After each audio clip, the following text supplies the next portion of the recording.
By February 1945, the Second World War in Europe was almost won. The three men who had won it together sat down for the second time to decide what peace would look like. 14 months earlier, at Tehran, the big three had agreed how to finish the war, and, without quite saying so, agreed to let the Red Army liberate Eastern Europe. Now, at the Yalta conference, that army wasn't a plan on a map. It was real and it was enormous. It was already deep inside Eastern Europe.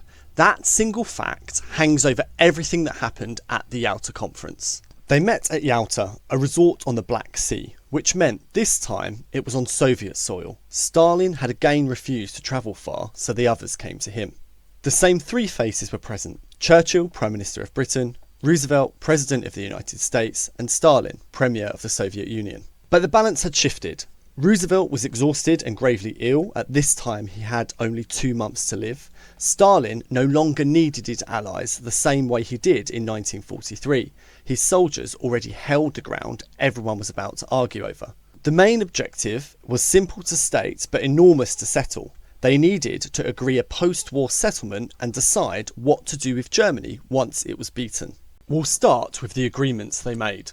First, Germany would be divided into 4 zones of occupation, one each for the Soviet Union, the United States, Britain, and now France. France hadn't been at the Tehran conference where this original agreement was made. It was brought in partly because France pushed hard for it and partly because Britain wanted a European partner to share the enormous cost of rebuilding Germany. France's zone was carved out of the British and American ones previously agreed at the Tehran conference. Second, Berlin, the German capital, sat about 100 miles inside of the Soviet zone. It too would be split 4 ways. It was a bit like a western island deep inside Soviet-controlled territory.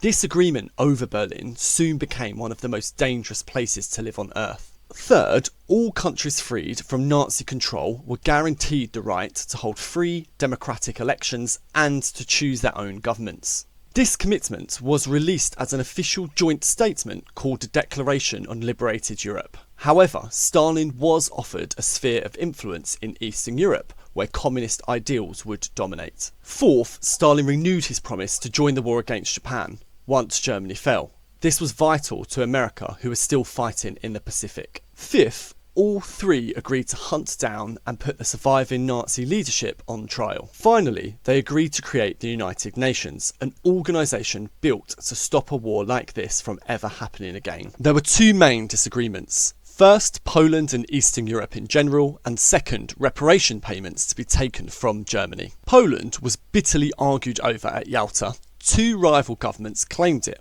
A pro-Western one in exile in London, and a communist-backed one that Stalin had already installed. Poland mattered more than most. For Britain, it was a country it had gone to war to defend in 1939. For Russia, if it was going to be invaded by land, it would be through Poland. Stalin wanted it under friendly, meaning communist, control, and his army was already there. The 3 leaders signed the Declaration on Liberated Europe, promising that every country freed from Nazi rule would hold free, democratic elections and choose its own government.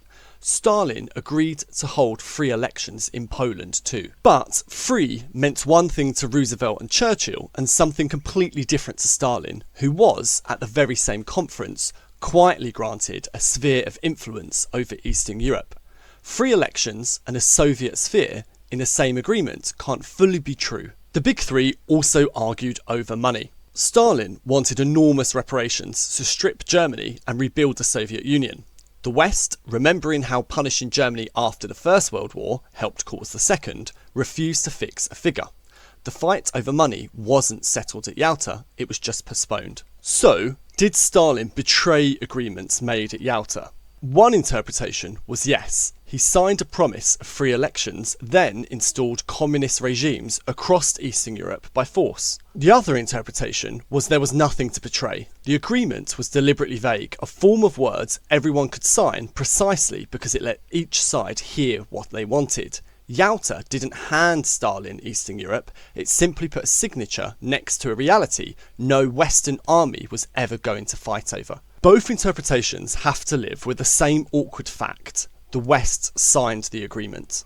Within 2 months, Franklin Roosevelt, President of the United States, was dead. Within 3 months, the war in Europe was over. When the Big Three met for the last time that summer at Potsdam, 2 of the 3 chairs would be filled by different men.